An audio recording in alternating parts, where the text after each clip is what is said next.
Morning, friends.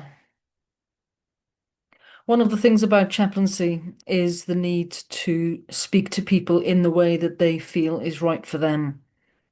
So, unless a person is wanting to speak in religious ways or about a particular faith tradition, up until that moment, we keep it very pastorally centered. And one of the things I ask people is, are you religious at all? And it opens up a whole series of conversations. And depending on what language they use and what their answer is, I may then start talking about God or spirit or universal loving energy, whatever language they use.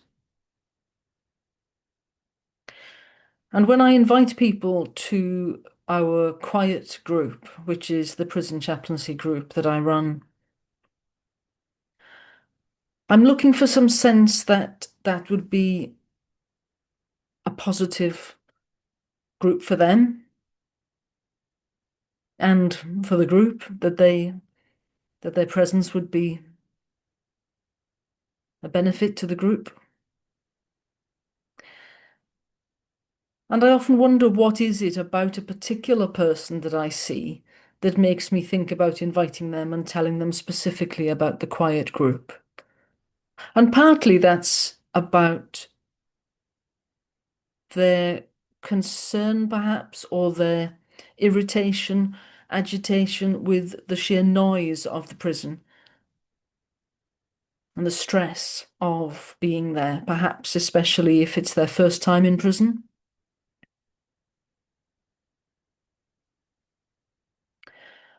But in yesterday's group, there was a reading which we shared about our woundedness, and that it is from our wounded place that we minister and that we offer our best selves. And it became a very powerful moment that we shared together because, to begin with, the person reading that didn't quite know what to make of it. So he told us what the reading was and offered his thoughts. But it then stimulated other people to talk about the role that our wounds make in how we are in a group. And my own reflection was that we think it's from our own perfections, we think it's from our successes in life that we act most powerfully. And I also don't think that that's necessarily always the case. That some of our deepest reflections and deepest connections with people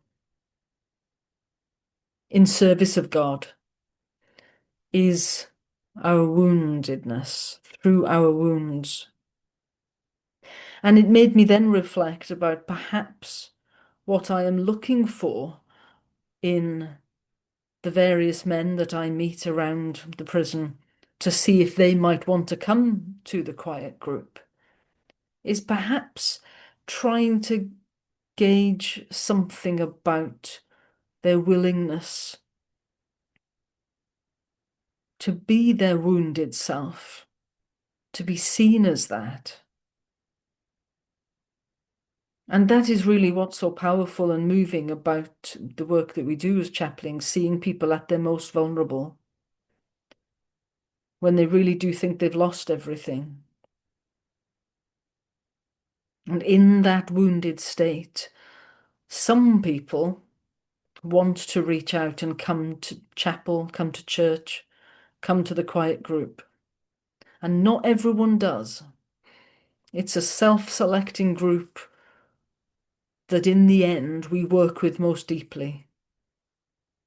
Many people do not want to work with chaplaincy, do not want to accept the invitation from God. So with that self-selecting group who open up and say, yes, I am wounded. God, help me heal. And that is where we can do our work.